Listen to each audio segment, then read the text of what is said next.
हम ई सब नहीं सहम। तोहके तोर औकात दिखा।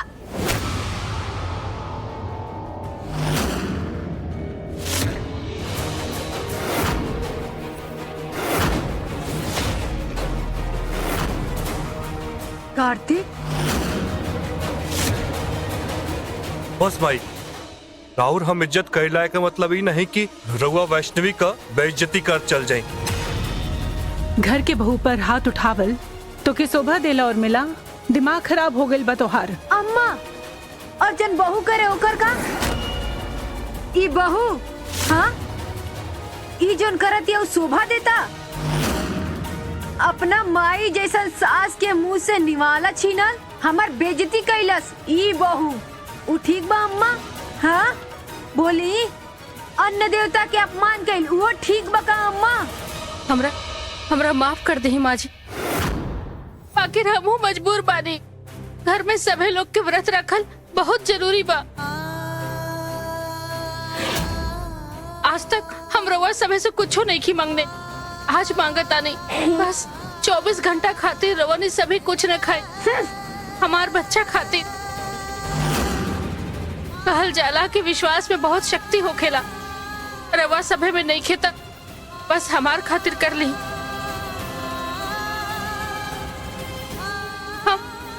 हम रउआ सभे के आगे हाथ जोड़ता नहीं।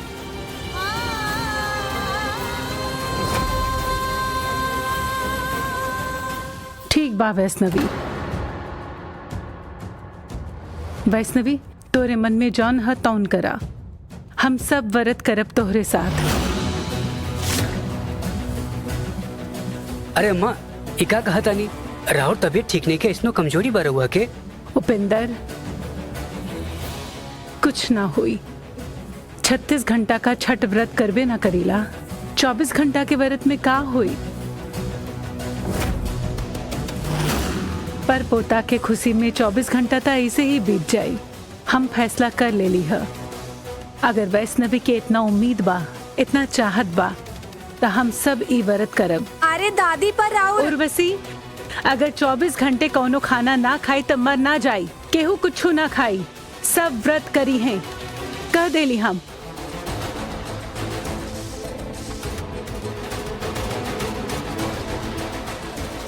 चली मम्मी जी, हम रउआ के कुछ लगा देता नहीं।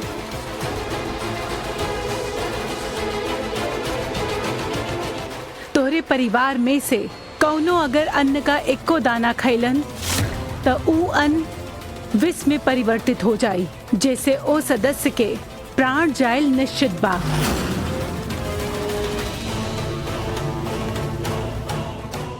दादी बोल तो देले बड़ी सबके, बाकी अगर केहू छुप के खा ली कुछ था।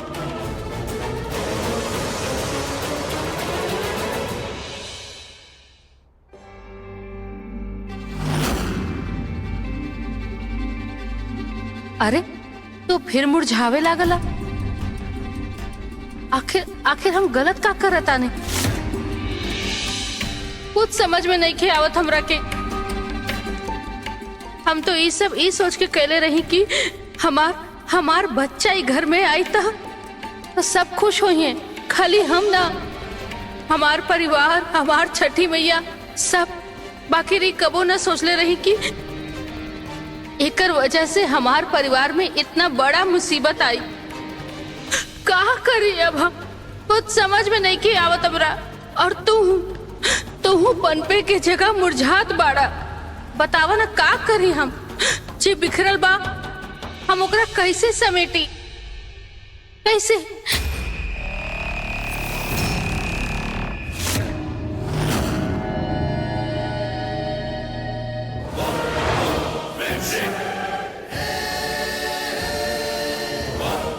पाताल देवी, रवो यहाँ। तोहर पीड़ा देख के हमसे रहल ना गइल वैष्णवी। देवी, रवा हमरा पहले काहे न कहनी की जे काम हम करत आनी ओकरा में हमार पूरा परिवार मुसीबत में पड़ सकेला। काहे कि तो हम स्वयं ना जानत रहली। उ काल चक्र ह, कब कैसे का करवाए उहे जाने। बाकी एकरा से निकले के कोनो रास्ता तो होखी न देवी। रवा के जे परीक्षा लेवे के बा हमार ली, हमार परिवार के नुकसान पहुंचा के भला का फायदा होई? घर में अगर हमरा वजह से केहू के कुछ हो गइल तो हम का करब देवी? हम तो के पहले भी चेतावनी देले रहली वैष्णवी, एक बार कार्य आरंभ करे के बाद तू एके रोक ना सकेलू। अब आगे बढ़ल ही तोहरे पास एकमात्र उपाय बा। तोहरे कार्य के सफलता पूर्वक करे के पश्चात ही तोहरे परिवार का सुरक्षा सुनिश्चित होई। ओसे ही तोहार गोद भरी और ओसे ही ई पौधा भी पनपी।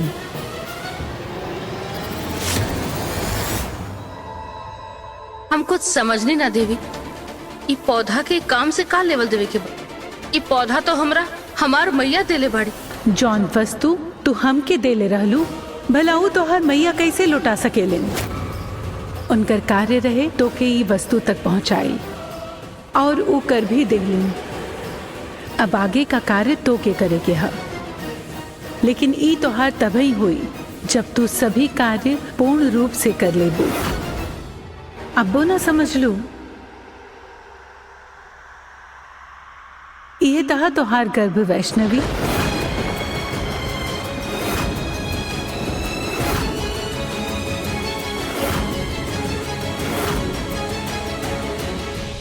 बस करा, बहुत भाई लिखुल नाटक। करण कीर्तन काहे रुपा देला?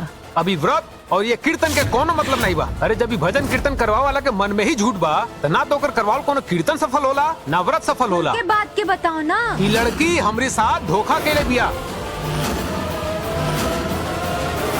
का सुरक्षा तो के स्वयं करे के हुई।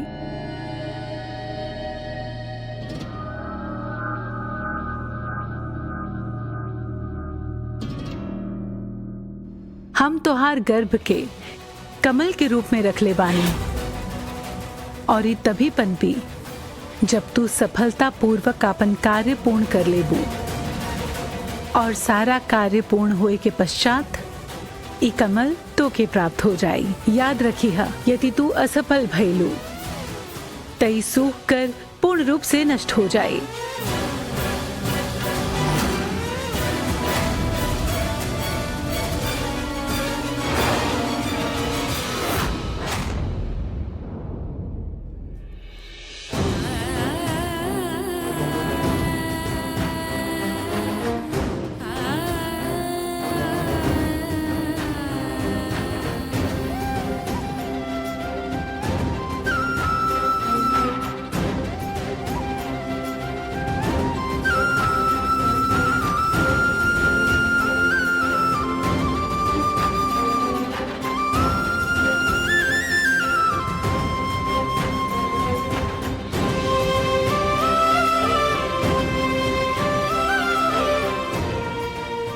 अब हमरा समझ में आवता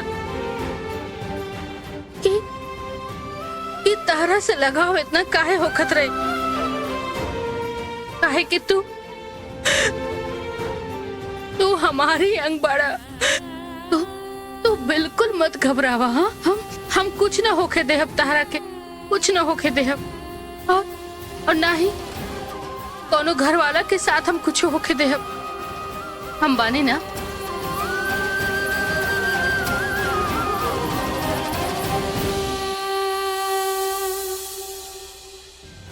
जो समझाती नहीं के जब देखा तब वैष्णवी के पड़ल बा। का करी हमरा ता। मम्मी जी अगर हमनी घर में कुछ खाई नहीं था वैष्णवी हमनी के पकड़ ली। अगर हमनी बाहर जाके कुछ खाई नहीं था। अरे चुप्पा बैठा। हम में से केहू घर के बाहर निकला ना तुरंत समझ जाए कि मामला का है। बहुत तेज दिमाग की बानी अम्मा। अरे जेके जौन समझे को समझे अम्मा। आई घर का वैष्णवी के है कि अब ओकर हुकुम चली सब पे। वो अकेली वैष्णवी में इतना हिम्मत कहाँ। तो दादी हमनी के हाथ बांध रख ले बाड़ी। अरे दिन के 10 काम होला हमके, घर के बाहर के ना कर सके नहीं भूखा रह के हम। अम्मा और लड़की के चक्कर में हम अपन और टाइम वेस्ट नहीं कर सके नहीं बस। राउर तक खाली टाइम वेस्ट होता करण भैया। वैष्णवी के व्रत के चक्कर में कहीं हमरा बच्चा के कुछ ना हो जा। इल अब एकरो नाटक चालू। बस करा, बहुत भाई लिखुल नाटक। करण कीर्तन काहे रुकवा देला? अभी व्रत और ये कीर्तन के कोनो मतलब नहीं बा। अरे जब भी भजन कीर्तन करवा वाला के मन में ही झूठ बा तो ना तो कर करवाल कोनो कीर्तन सफल होला ना व्रत सफल होला। खुल के बात के बताओ ना। ये लड़की हमारे साथ धोखा के लिए बिया। तो लोग बिल्कुल ठीक कहतर लोग। उ एगो लड़की सबके जियल मुश्किल करके रख देले बिया। छठी मैया के नाम पे कुछ मनमानी करत रहेले। हमहू देखतनी कैसे भूखा रखेले सबके। हमहू खाएम और तू सबके भी खिलाएम। और आज अम्मा से बात करे के पड़ी, फुल एंड फाइनल। या तो अम्मा या तो हम। बहुत साथ दे देनी अम्मा होकर। चला तू लोग कर ली फैसला। चला आव। हाँ हाँ चली। अम्मा अरे सुनी तो देखी अम्मा अब एक ना मिनट हैं? पंडित जी आई आई पंडित जी आई। राउर स्वागत बा। हर हर बधाई। महादेव बड़की मालकिन। महादेव। प्रणाम मौसी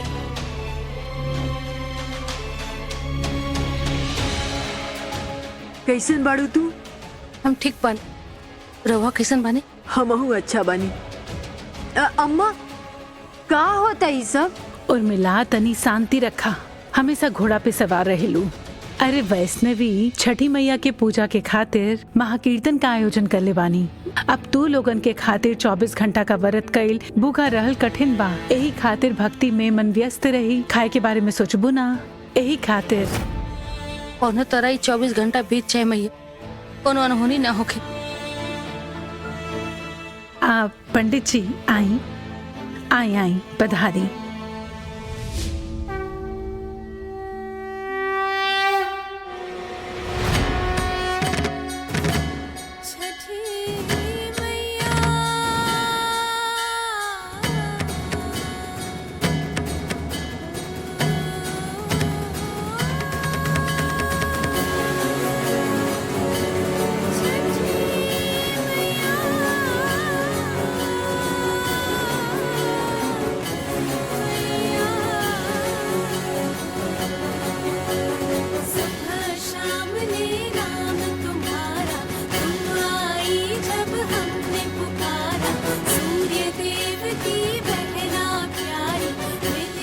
तो ठीक बाड़ू?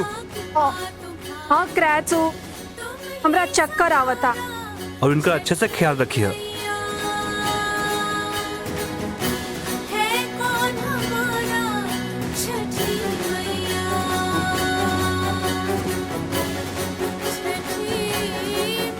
अम्मा कम से कम ये बेचारी के तो कुछ खिला दी। कहीं ऐसा ना होके कि एगो बच्चा के चक्कर में दूसरका से हाथ धोए के पड़ जाए हमने के।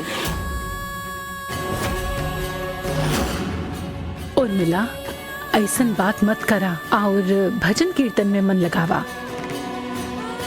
हमार मन कहला सब कुछ ठीक हो जाए। ये सब गलत सलत कहे का जरूरत नहीं है। समझ लो। चुप रहा।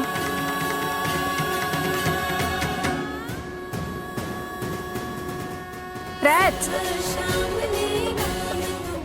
कहाँ जाता रह तू? यहाँ बैठा। आई मीन हमार तबीयत ज्यादा खराब हो जाई तो हेल्प चाहिए कमरा में ले जाए खातिर। अगर ऐसा बात हो तो हम अंजे बैठत बानी, जब जाए कोई बोल।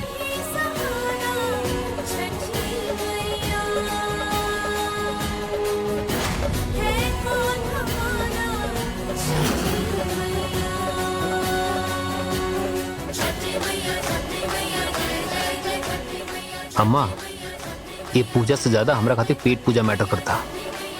रोवा सब बैठ के देखी कुल ड्रामा। हम जाता नहीं।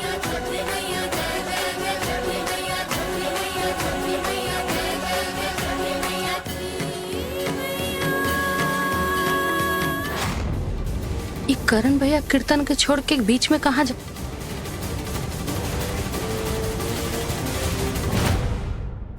छोटू नूडल लगाओ, एक प्लेट गर्मा करो। बेटे ठाकुर रवा बैठी, हम लगा बता नहीं। बैठी बैठी।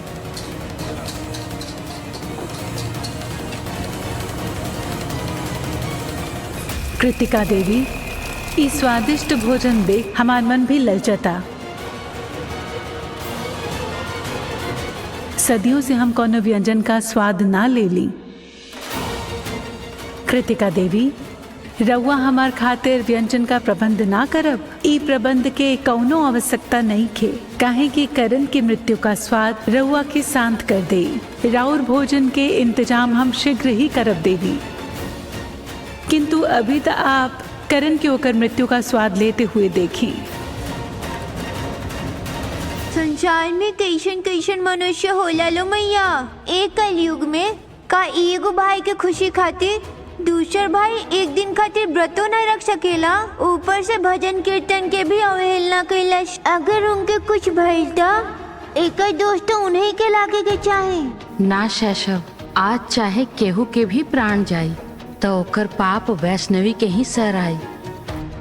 काहे कि वैष्णवी के परिवार के ई ग्रहण ओकरे इच्छा के कारण लागल है।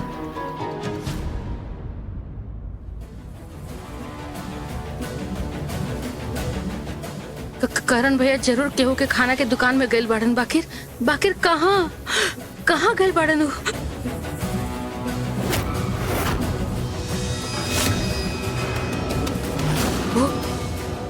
वो अंधेरा।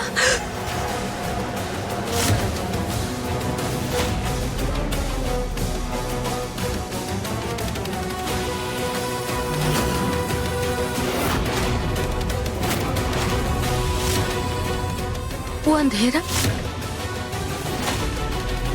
अरे कल खीबे का लगाओ ना जल्दी। लगावत तानी बैठी। कैसे रोकी हम इनका के? अगर इनकर हाथ से खाना छीन भी लेनी, छीन के फेंक भी देनी तब वो कहीं और जाके खाना खा ली है, तब का करब हम?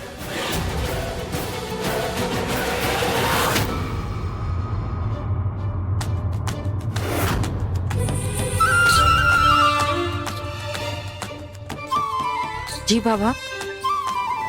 मैया हम जाना तानी रउआ चाह के भी दीदी के सहायता ना कर सकेनी, लेकिन उता हमके रक्षा के सूत्र बनले बड़ी। ऐसे उनके रक्षा कैल तो हमारा दायित्व है और अधिकार भी।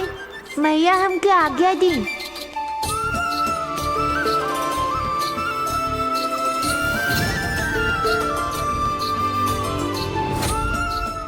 दीदी हम हैं। चिकलू तू ई कैसन हुलिया बनेले बड़ा अपन? एगो नाटक खाती ऐसन होलिया बनेले बानी, लेकिन तू इतना परेशान काहे बाड़ो? घर में सबके उपवास बा चिकलू। आखिर करण भैया खाना खाए खातिर निकलल बाड़न। हमरा समझ नहीं के आवत कि हम उनका के कैसे रोकी। तू परेशान मत होगा, हम आ गइल बानी ना, हम सब ठीक कर देम। बस तू कहीं छुप जा। बाकी तू कैसे रोकबा उनका के?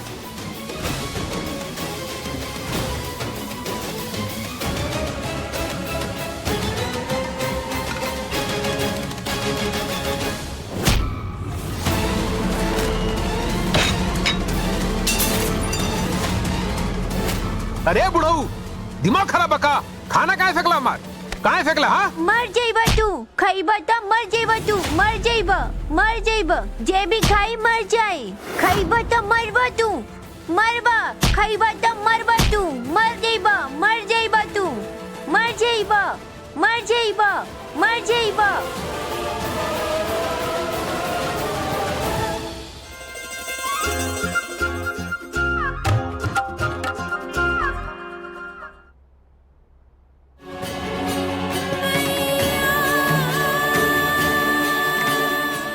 खाइबा त मर जाइबा तू, मर जाइबा। का भइल? ठीक बाड़न हो? चेहरा के रंग काहे उड़ल बा?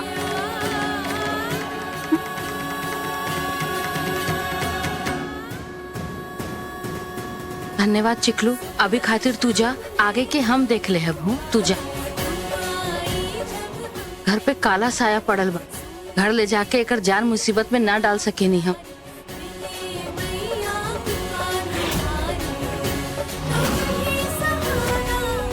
ठीक बा दीदी, चला तानी, फिर मिले।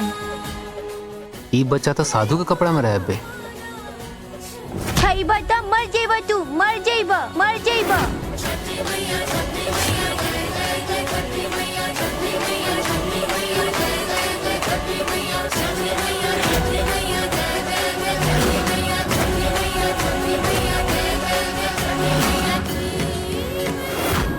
करण भैया बंद करा। अरे बहुत भय लिकुल नाटक।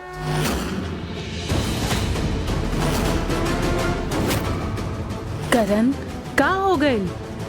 कीर्तन काहे रुकवा देला? काहे की दादी ये व्रत आए कीर्तन के कोनो मतलब नहीं बटे। का कहा तारा करण? होश में तबारा तू? हम पूरा होशो आवास मानी बाबूजी। हम हुए कहा था नहीं जो हम देखनी हाँ। अरे जब ये भजन कीर्तन करवाओ वाला के मन में ही झूठ बा तो ना तो ओकर करावल कोनो कीर्तन सफल होला न व्रत सफल होला। का हो गेल रे करण? खुल के बात के बताओ ना। ई लड़की हमरे साथे धोखा कैले बिया।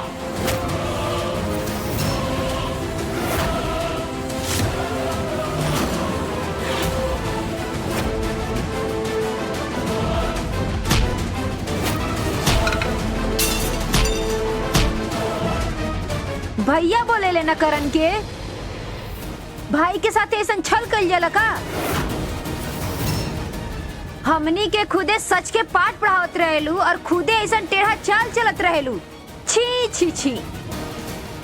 हाय मोरी मैया। अम्मा कहीं व्रत के पीछे तो कोनो झूठ तो नहीं छिपल? ऐसा बिल्कुल नहीं है माई। करण भाई वैष्णवी मानत है झूठ बोललस, लेकिन वो झूठ भी यही खातिर बोललस ना कि रउआ व्रत तोड़े वाला रहनी। तेमा का गलत कर देलसु? बहुत सही। एमे भी हमरे ही गलती बा। काहे कि तोके तो अपने बीवी की गलती कबो नजर आवेला ना, है ना? अरे समझावा के ये बच्चा पौले के चाह में इतना अंधा हो गल बिया कि पूरा परिवार तक के बलि चढ़ावे के तैयार बिया। अरे हमरा के लिए डरवा के भगावल गले से अभी तो का सच में लगा सकते कि ऐसा झूठ और धोखेबाज लोग के सुनिए भगवान। बड़की मालकिन ई रवा घर के मामला बा। हम यहाँ कुछ बोले तो बात और ही बिगड़ सकेला और हम अपना आँखी के सामने ही सब ना देख सकेली। यही से आज्ञा चाहता नहीं। चली पंडित जी। कार्तिक बाबू ख्याल रखे हमारा वैष्णवी के।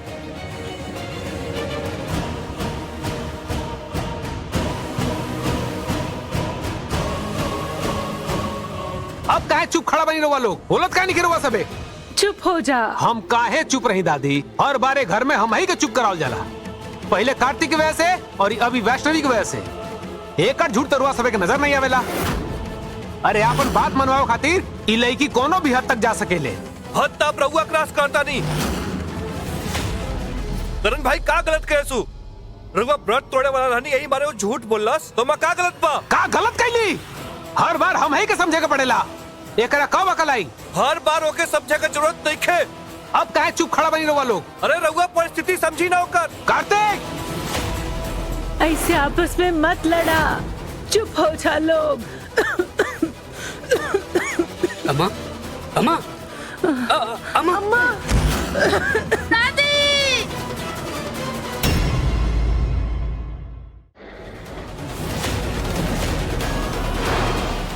करण भैया। करण भाई टीना टीना अरे अम्मा